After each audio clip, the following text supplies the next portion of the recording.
SCP-6791. Item number: The Chosen One. Object Class: Adventure. Special Containment Procedures. Jack Jones is an average teenage boy. He does not have many friends outside of Dennis, the class clown, and Mary, the shy girl. However, when a mysterious organization transports him to an isolated facility, he will learn just how important he is. Description: I always thought I was a little weird. I've never been able to pin down why. Other students at school don't see me as anything special. Only Dennis and Mary stay close to me. They must see something great about me. But when the Foundation came to pick me up from my house, I knew for certain that it was because I'm not like the other boys. They drove me to a large industrial-looking building deep in the forest. The guards gave me a friendly smile as we entered. The halls we walked through were bustling with activity, people in lab coats or heavy armor. I think I saw one person shoot a little fire from their hand when no one else was looking. They caught my eye and winked. Eventually, we reached an empty room with a table where another woman wearing a lab coat was sitting. She smiled, her glasses so clear it was like there weren't any lenses in them. "Welcome," she said, "to the Foundation." There was a pause, and I asked, "The Foundation of what?" She laughed and replied, "The Foundation of Humanity." She explained that this organization specialized in finding individuals who weren't quite normal, taking them under their wing and helping them control their weirdness. "Am I one of those weird individuals?" I asked. "Well, that's what we suspect. We'll certainly find out, won't we? Oh, by the way, my name is Holly Berg." We shook hands. A guard led me to my room. We passed by many others, presumably holding other strange people behind them. Once we reached my place, I was surprised to see Dennis and Mary waiting for me. "Hey, Jack," quipped Dennis. "We told the guards that we were wizards or something, and they let us in so we could stay with you." "Yeah," said Mary. "I would have missed you otherwise." She blushed. I hugged my friends. Together, we would make the most of my stay here. Containment Report. Item: Subject 6791-53. Containment: Success. Equipment malfunctions: 0. Containment breaches: 1.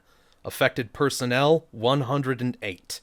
Additional notes: the recorder appears to be working as intended. The effect it has on containment will be continually observed. Chapter 1. I woke up this morning refreshed, ready for whatever this place could teach me. Sometime later in the day, a guard brought us some lunch. Dennis and Mary and I ate together. They seemed groggy, presumably from sleeping in. I don't blame them. Yesterday was exhausting. Dennis joked while we ate. Mary surprised me by holding my hand. She smiled like I should have expected this. I felt something blossom in my chest. We went to bed a while later. What a day! Chapter 2. I woke up refreshed again, wondering when they would get back to me. We ate lunch, Mary holding my hand softly. Dennis wasn't as talkative today. I wonder if something is bothering him. Is he jealous of Mary and me? We went to bed. Chapter 3. For the first time, I noticed a humming noise in the wall. If I put my fingers on it, I could feel the smallest vibration. I wondered what kind of technology they had in this place. Mary's fingertips brushed the back of my hand during lunch. I looked towards her, but she wasn't even paying attention to me. "Mary?" She jolted, just a little. Her eyes flicked towards me, and she closed her hand around mine again. It looked like she was trying to smile. Actually, I realized that she hadn't stopped smiling until now. Interview Log 6791-53-1. Interviewed. Subject 6791-53. Interviewer: Professor Holly Berg. Forward. The effects of SCP-6791 have become negligible after 67 hours. As per standard procedure, at this stage, Foundation researchers determined to perform an introductory interview with Subject 6791-53. Begin log. "Hello, Jack." Hi. You don't seem as confident as you did our first meeting. Is something wrong? Something... You seem different. No lab coat or glasses. I don't need glasses. Also, the halls, they aren't that busy. Not like that first day. I understand why that would disturb you. To the point, I would like to explain how things will continue from here on out. As part of standard procedure, I will be interviewing you every few days or so for the purpose of research and ethics. You can ask me any questions you'd like, although the information I can give to you is limited. With time, I will be permitted to give you more complete answers. Please be patient. All right. Yeah, I can do that. With that said, do you currently have any questions for me? Yeah, when do we start? Start what? Start, whatever you brought me here to do.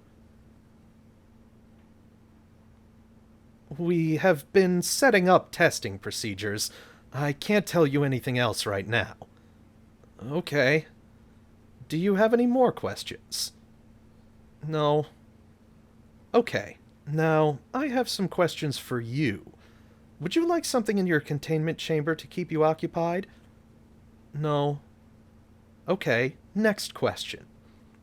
Extraneous material removed. End log. Afterward, Subject 6791-53 has shown symptoms of prolonged connection to SCP-6791. Although it is unknown how long Subject 6791-53 will remain at the Foundation, attempts at recovery will be made in future interviews. Chapter 4. I want to go home. This was the first thing I heard from Dennis as I woke up, as well as that humming. It felt irritating. I sat up and turned to Dennis, but he wasn't speaking to me. At first I thought he was trying to speak through the door, but no, he was standing in his corner, rubbing his temples like he had a headache. I couldn't believe it. This was it? He was abandoning me? Shrinking into a corner like a rat? His jealousy had gotten completely out of hand. During lunch we didn't speak. I didn't even look him in the eye. I could tell it was affecting him. I could hear him trying to repress his sobbing. No, it must have been laughing. He must have had a joke he wanted to share. Chapter 5. I realized shortly after waking up that I'd spent so much time feeling angry at Dennis yesterday that I hadn't paid attention to Mary. I realized then that I truly loved her, and now would be the best chance to confess.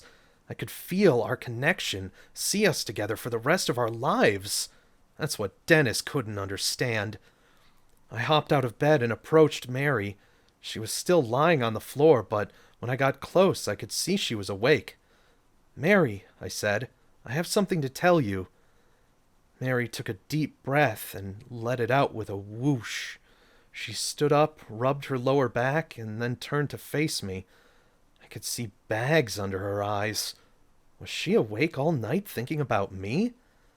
And then she said, "No, Jack, there's something you need to hear. I mean, a lot you need to hear, but... Okay, I remember coming here. I remember talking to you. I remember lying on the floor for most of the time we've been here. But I don't remember ever agreeing to any of it. I've no idea what was going through my head for the past few days. Except you. Things you were thinking. Just barely I could catch it. But otherwise it feels like I've been staring at a blank TV screen. This isn't fun, Jack. I want to be outside again.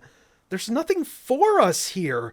Do whatever the fuck you did 5 days ago and make them let us go!" She was out of breath now. It was only now I saw how horrible it must have been for her when I was taken out of the test chamber for that interview, in here without me. I put my hand on her shoulder and said, "Don't worry about me. She hit me on the cheek, and I stumbled back into the wall. The punch didn't hurt. The wall did. Things grew hazy, and I began to tilt. I could hear Mary screaming at me, and Dennis completely breaking down in the corner. No, it must have been the other way around. And that humming... The humming was the last thing to follow me as I fell on... Interview log 6791-53-2. Interviewed, subject 6791-53. Interviewer, Professor Holly Berg. Forward. As this interview took place, subjects Dennis and Mary were removed from subject 6791's containment chamber, amnesticized, and transported back to their families. A cover story surrounding a kidnapping was disseminated to their parents and the media. Begin log. Extraneous material removed. How are your friends doing? I don't think they're my friends anymore. Our guards thought they heard fighting yesterday. Can you describe your version of events for us? They betrayed me. That's all there is to it? What else would there be? They just stopped acting like friends should. And what should friends do? They should smile to make you feel better, even when they're not happy. Hold your hand to support you. Make room for you in their life. Be there for every step. And when you're gone, they miss you. Berg makes a note. Extraneous material removed. Do you have any questions left for me before we wrap up? Yeah. This place is still very inactive. It's just so quiet outside the door to my room. Sometimes people pass by, but what was happening that first day? Berg checks something within her notebook. I'm forbidden from sharing information regarding your arrival. Liar. Can you elaborate? This place isn't friendly. No one here is, least of all you. You guys pretended this was a nice place to lock me away. I've never pretended to be your friend. But let me clarify as best I can. We could not have told you a lie you hadn't already told yourself. End log. Chapter 6. What does yesterday's meeting mean? Are they going to teach me how to use my powers soon? I have mind control powers. That's what she's suggesting. No, it's not. They won't teach me. I'll have to learn how to use them by myself. But how will I... Chapter 7. There are other things here, right? Others almost as super weird as me. They have to be. That's what this whole place is for. Containment. That's the word Holly used. They can't do that. I shouldn't be held back. No one should. Everyone else holds back. Mary and Dennis held back their real feelings for me. And Holly has others here locked up. That's not democratic. It's un-American. I need to be the liberator. A liberator from what? It's not just Holly. It's not just this place. There's something bigger. Chapter 8. It's a simulation. All of it. That's what Holly was trying to say. A lie. A simulation created to keep me in check. I'll break it. There's a glitch somewhere. It's in this building. It's in this room. It's in me. It's all me. It's something wrong with me. An aside. Protagonists are sometimes expected to be the most interesting characters in the universes they inhabit. Given this, they often grapple prominently with what are considered universal experiences, i.e. love, death, family, etc. It is side characters who are more passionate about average interests.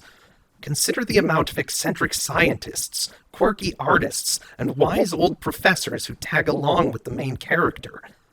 But isn't there a paradox here that is easy to fall into? Aren't universal experiences, freedom, lies, abandonment, etc., what should be considered as average interests being most likely what the average person would be interested in? If the protagonist only comes to grips with these universal experiences, do they not neglect everything else that life can offer them, and by extension, what they can offer the reader? How many cases are there where side characters become more beloved than the main character? In attempting to make the protagonist more interesting, can this only lead to the protagonist becoming as uninteresting as possible? Chapter 10. I lay in bed. The guard brings lunch. Nothing happens. No one comes to get me. That sound in the wall. Some footsteps passing by. Interview log 6791-53-3. Interviewed. Subject 6791-53. Interviewer Professor Holly Berg. Begin log. Extraneous material removed. Did you know you were a fan of model trains? Why would I be? Berg notes something down. Model trains are boring. Who still has a model train? There's a large model train set we observed in your basement. That must be someone else's. Who else's would it be? I don't know. Jack, we know you don't live alone. It's not even possible. You're 14. Jack, do you remember your parents?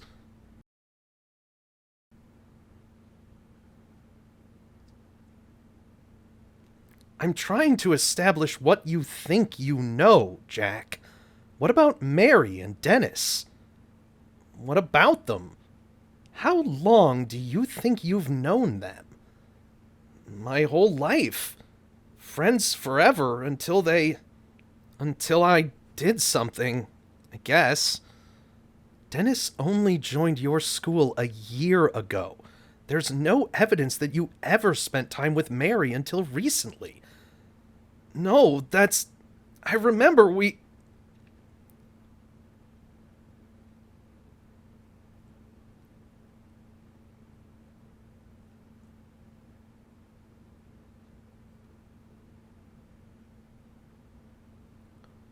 Subject 6791-53 rests its head on the table. Subject 6791-53 sobs.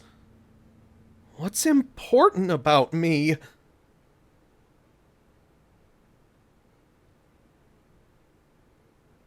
Tell you what, I'll talk to the rest of the research team. If it goes well, you'll receive a document tomorrow evening that will give you some answers. Subject 6791-53 raises its head and looks at Berg. End log. Afterward, when Berg was asked why she would make such an offer to 6791-53, her only response was, I think it would be beneficial for us to see whether or not SCP-6791 responds to this information. Berg's proposal has yet to be approved or rejected. Chapter 11. Nothing arrived in the evening. At least, I think it's been evening. Lunch was a while ago. Model trains? It has to be a lie. It's not the 50s anymore. No one's buying model trains anymore, let alone selling them. Even imagining it makes me cringe. Landscape is a mossy green.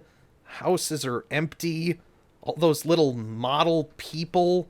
None of them do anything. None of them are important. No one's even driving the train. It moves on its own. That's all that happens. Chapter 12. When I woke up, I saw a piece of paper lying by the door. It must have arrived late last night. Or maybe I went to bed early. Item number 6791. Containment Class. Pending. Special Containment Procedures. The current subject of SCP-6791 is to be contained in a standard humanoid containment chamber. A Scranton reality anchor is to be active adjacent to SCP-6791's containment chamber, as well as Dr. Holly Berg's specialized receiver. If SCP-6791 moves to a new subject, Foundation agents are to continuously sweep nearby populated areas for abnormal Hume levels.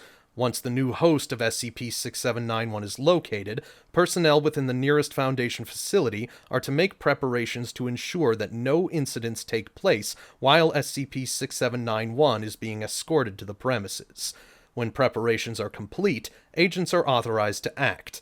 Individuals who arrive as a result of SCP-6791 are to be kept until they are confirmed to no longer be under SCP-6791's influence.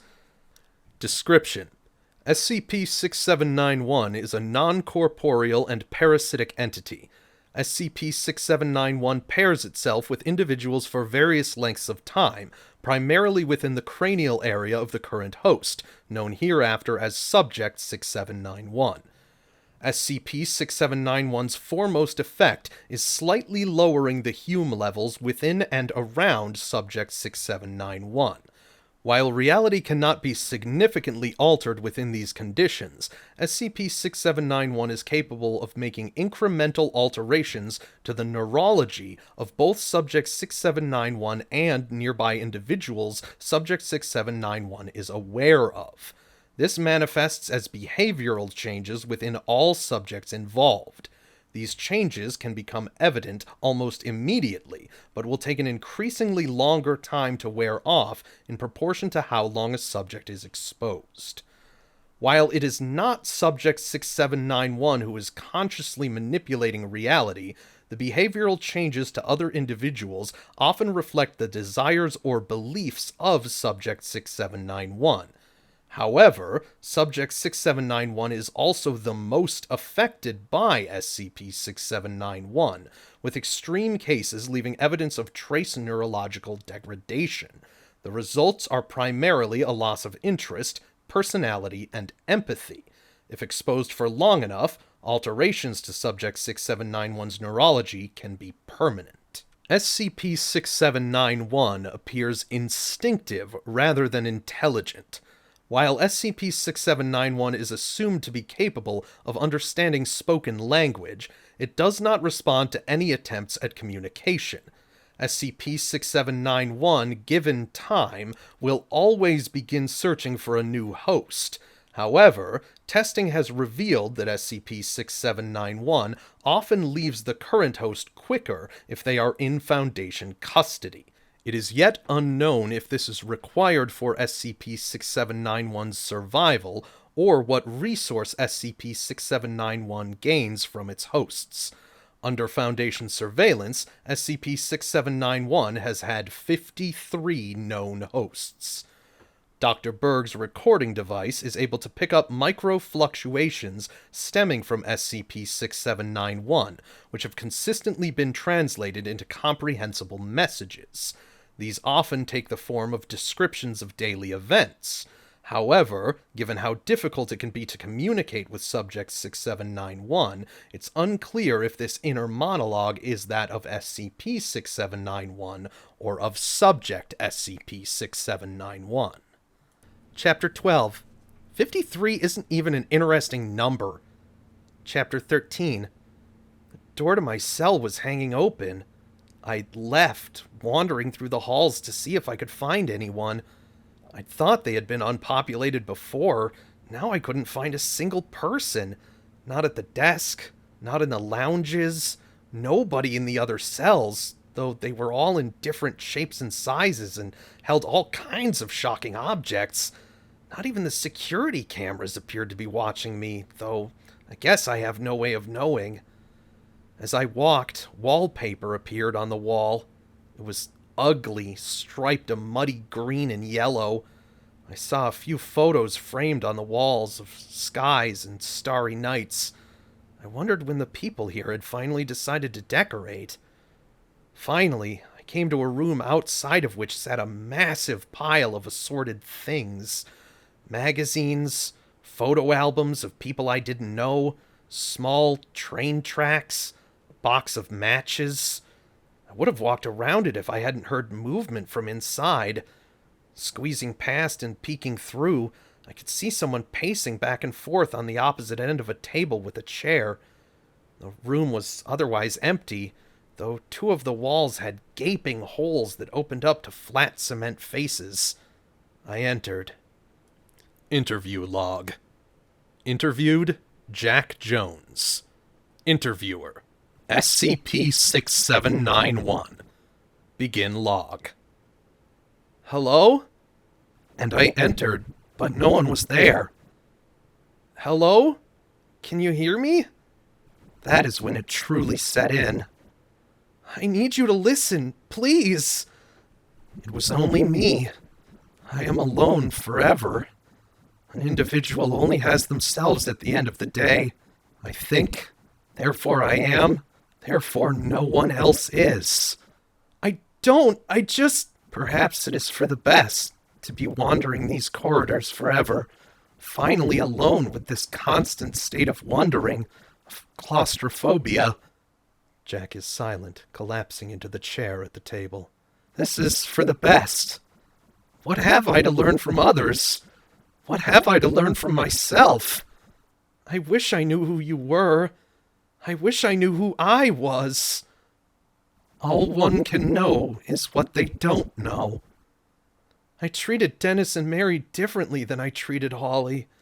I feel like 2 different people in front of them. Which one am I?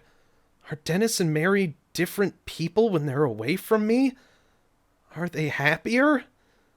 And what they don't know, what I don't know, must be accepted, and pretending to know is a crime everyone is guilty of. You know, all of a sudden I've realized that Holly was right. I'd never spoken to Mary. I wanted to date her, but I know nothing about her. I think someone told me I should start searching for a girlfriend, so I picked her. That was it. And Dennis might have been new to school, but he really was hilarious. He made a lot of friends quick. After the first month, many people just laughed instinctively after he spoke. I laughed too, but I was always at a distance. Brief time ago, I was confronted with the question of keeping a protagonist interesting. The school janitor. I don't know why I remember him, but I do. I liked watching him mop. He obviously didn't enjoy it, though. I've never read a book. I've interest in what's real, not what's fictional. And yet, this question I wondered out loud. I shouted it through the corridors, but my passion only echoed back at me. Why did this catch my attention? Train conductors, construction workers at the intersection down the road. They're only out at night. Joggers, that one art teacher who's always at the workshop. Random people through the windows of their cars. I've tried so many rooms. I've torn down walls, cleared out junk, tried connecting as many quarters in these endlessly confusing halls as possible. I spend all hours trying to create the one truly universal room. No hallways, no doorways, none of these pointless trivialities or artifacts. 1 floor, 4 walls, 1 ceiling. And to add to the difficulty, these barriers suddenly start appearing. Not my parents, though. All these memories coming back, and I can't remember them. Permanent, I think is what the document said. Behavioral changes. Maybe at that time I wanted to forget them, and so they forgot me. And we spent so much time in the same house, yet in completely different rooms, that we can no longer go back. Or maybe it's only me. But then, for the first time, I hear someone screaming from the other side, screaming Bloody Mary about the outdoors and TV screens. And just like that, it stopped. And even though I've been alone for all of my existence, for the first time ever, I feel lonely. SCP-6791 places a hand on the cement face. That damn humming. That damn humming. Jack sobs. Is this my fault? I think I've made a grave mistake. I can't say I didn't want any of this, because at some point I did. For all I've torn down and burned, I've found no answers, come no closer, haven't even found a clear direction. I let it in. It didn't have to go this far, but I let it. For all the walls that divide, there are 1,000 small things that can allow two separate rooms to connect. SCP-6791 approaches the pile at the door and picks up a miniature train track with one hand and the box of matches in the other. Jack stands up. SCP-6791 considers throwing the matches down the hall as far as they can, but knowing that they won't go far, SCP-6791 does the practical thing and swallows the entire box. Jack approaches the door to leave. SCP-6791 turns around. Jack stops directly in front of SCP-6791, noticing again their presence. The two of them are chest to chest, and for the first time, they are looking each other in the eyes. It would be nice for Jack to awaken within his chamber, or for Berg to enter and provide an analysis of events, so that Jack could be reminded that fortunately, everything in the real world makes more sense than this. The content of this recording is released under the Creative Commons by Share-alike 3.0 license. All attribution goes to the original author of SCP-6791, the Protagonist, LittleFieryOne of the SCP Wiki. The original article can be found at scp-wiki.net/scp-6791.